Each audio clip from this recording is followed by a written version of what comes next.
Hi there. So my name is Nick. I am half of HoneyBee3D along with my wife, Lisa. So we opened about a month ago Northern California's first and only retail 3D printing store. We're in the Montclair district of Oakland, and we've been open for a month, right? And so all of the things that you see from Autodesk, from these other companies, all came to us when we were thinking about HoneyBee3D for what we would want to create for people. This is a retail 3D printing store. You can walk in, see the technology, you can have your designs printed on our printers, you can take classes, and we do business consulting. Lisa's going to talk to you more about the business side of it. I'm going to tell you a little bit more about the technical side. But one of the most important things that was actually spoken about earlier was this whole idea of digital to analog, right? It's all awesome to create businesses like Facebook and Google that all deal with digital things, right? But analog is where the stories happen. Analog is the chairs that you're sitting in, the computers that you're typing on, right? It's what people actually interface with. And one of the reasons why we're getting the press that we got and what we are getting is because we are next to a bakery and a donut store and a dry cleaners, not in a maker space, not in some other kind of industrial setting, but we're in a place where we literally have a hairdresser coming in saying, what can I do, right? This type of technology is important for entrepreneurs because we get entrepreneurs walking in the door saying, I have an idea, how can you help me? Which is what an entrepreneur should be doing for every business they walk into, because all of these businesses on this street have something to offer you. We had a hairdresser walk in and say, what is this technology? I told her, and she's like, okay. And then I showed her, I actually downloaded a little model of a comb, and I used some software to actually extend the comb out on the computer screen in an attempt to make it more ergonomic. And then that got her mind going, saying, maybe how can I create a comb that doesn't hurt my wrist when I'm doing hair? And there are stores right now set up so that if that hairdresser has that good idea, creates that, they're actually able to upload that design and start monetizing that immediately. So Lisa will tell you a little bit more about the business side and what that means for brand engagement. You know, what Guillermo earlier said about complexity is free. After the talk, we'll actually start running these things. But 3D printing at its basis builds everything up layer by layer. And when you take away your inability to create things, you can create a lot of things. So if you say, I want to create something like this, right? This is made out of a different type of plastic. This is made out of PET, P-E-T plastic. I'm actually able to print out of this plastic. This is a specific design by a company. The different ribs here, the different way that the cap is on here, all of this is creativity. All of this was developed by very intelligent people to sell water bottles, but also be enough to shave on shipping weight, right? And so when you're engaging with the people that you engage with as customers or as entrepreneurs, one of the biggest calls for this technology is that creativity is all around you. Some engineer developed this curve. Some engineer developed the stitching that goes on the things that you're sitting on so that it doesn't break, so that the amount of strength that it has is appropriate to the price. Every single one of these things can be adapted and manipulated when you engage with 3D printing.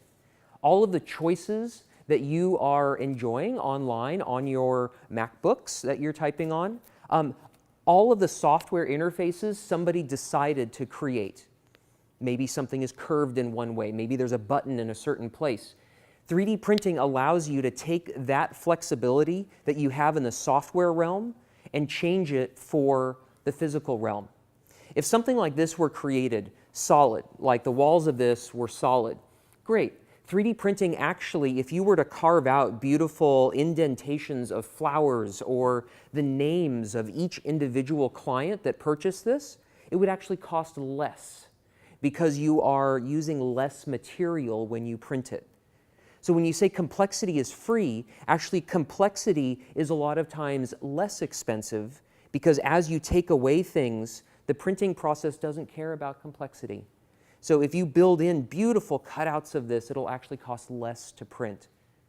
And it gives you the entire access to a machine shop and design from these tools that have been evolving, right? The tools that Autodesk puts out and other people put out create movies like Avatar, right? There are no 10-foot tall panther people in the world, right? But all of those 3D models that have existed over the past years that kind of 3D modeler people have been delightfully creating are now all printable.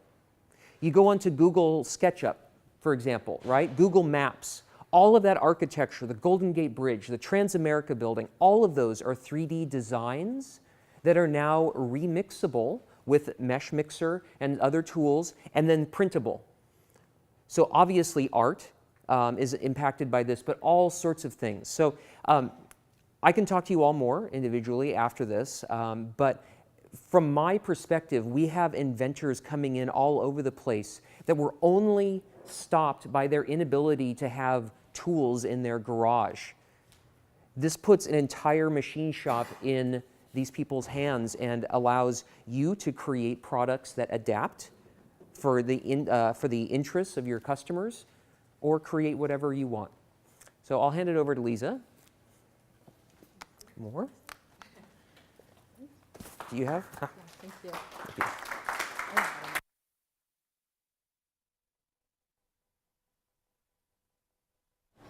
Off of mute. Can you guys hear me? Actually, I can't even hear a difference.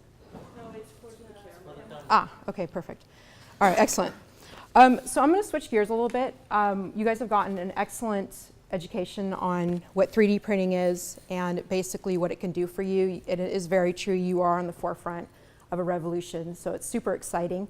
I kind of have a little bit of knowledge of what you guys are doing. Some of you started a business, some of you are still in the idea phase, so I'm going to kind of address that, what it is to be an entrepreneur, third generation entrepreneur. I've been a fashion designer for 10 years. I was in over 80 stores with my jewelry, and my husband turned me on to 3D printing, and I was hooked because now my creativity was, you know, unleashed. And so 3D printing really is a fantastic opportunity to get your product out there in a low-cost way, test your market. What we do at the store at HoneyBee3D in Montclair, Oakland, we do 3D scanning, 3D modeling, rapid prototyping, and the big thing that we do is classes. So if you know nothing about 3D printing and you want to take a 2-hour class for $65, go to our website, check it out. But the most important thing is that anybody that's involved with product, I know you were interested in probably fashion, which is awesome. Build something first, test it, reiterate it, and then bring it to market. So that's a really good cost-effective way. So now that you know a little bit about what we do, one of the things, I'm basically just going to go over a little bit about entrepreneurship, and hopefully this is relevant to you guys that are just starting out. And it sounds like an amazing program that you guys are doing. Basically, when I first started my jewelry design company 10 years ago, people were like, don't do it, the space is crowded. I ignored them. And then basically, 6 months into it, Nordstrom's found me. So stay with it, be passionate about what you're doing. The other thing is that the power of the press, I don't want to, you know, I can't say this enough. I wrote one email to the editor of the Bay Area Newsgroup.com. It's a really, really good URL to go to. And I just sent him an email and just said, hey, you know, we're the first 3D printing store in Northern California. There's only 7 in the country. He just wrote me back an email and he said, interesting. So I said, okay, fine, you know, that was a failed attempt, no big deal. A week later, they want to do a story on us. And this is we got the cover of the Piedmont. This is 2 weeks into being open. Then I get picked up by the Montclarian, same article, cover story. Quick question. Is this newspaper Walmart, are they conducive or like receptive to entrepreneurs? Oh yeah. Well, I mean, all presses. Like in general? All presses. Yeah, this is not a tech journal. This is good old Montclair, good old Piedmont, good old San Jose Mercury News. It got picked up by 7 other papers, including the San Jose Mercury News, the Oakland Tribune. On that one Friday, we call it Press Friday, because with San Francisco Business Times, we got picked up by 6 other publications. What I'm saying is it can happen to you guys too. Give your editors an interesting pitch, an interesting angle, why you're different, why you're new, why what you're doing is exciting. And you could have a day where this is free, guys. And about 80% of our business that's walking through the door right now is because of this, and I didn't pay anything for it. So this is super, super important. The other thing is that, and it sounds like you guys being here already know how to do this, is to be very resourceful. Your friends, family, things that you know. Don't underestimate the people that you know, because you never know that the guy working at your favorite coffee shop could have a connection that could be really relevant to you. And always kind of have your eyes and ears open for that, because that could definitely be a turning point for you. The other thing is, if you guys are kind of deciding what company to do, is to be authentic. There are a lot of people that I think are successful because they authentically love what they're doing, they're passionate about their product, and you can feel it. People want to do business with people that love what they're doing. I love 3D printing. It's bizarre, I'm a fashion designer, and I love this technology. And I think people notice that and they like it, and I think that that ultimately helps our business as well. Be flexible and be focused. We're focused on 3D printing. Somebody said, oh, you should do like laser cutting because it's super hot right now. And I said, nope, you know, we decided we got to be focused, but yet we're flexible. We've probably talked to about 2,000 people that are interested in 3D printing over the course of 6 weeks. That's a lot of people, because a lot of people come through our store. And we're being flexible. We're kind of like listening to our customers, seeing what our customers want, and tailoring products and services towards them. And I already spoke to you about having passion, which I think is like extremely important. And I guess what I want to leave you guys with is one final thought, is that your job as an entrepreneur is this: to do what you love, to do it very well, or ideally do it the best or better than anybody else, and then find other people that love the same thing, and the rest will follow. Because if you love what you're doing and you find other people that love what you're doing, they'll pay you for it. And I don't care if it's tree cutting or if it's making CDs or music or clothing or 3D printing. That's the best advice I could give you guys. And it's very exciting that you guys have this opportunity. And we hope that you come into the world of 3D printing, because there's a lot of opportunity and things to discover. So thank you so much. That's all we have.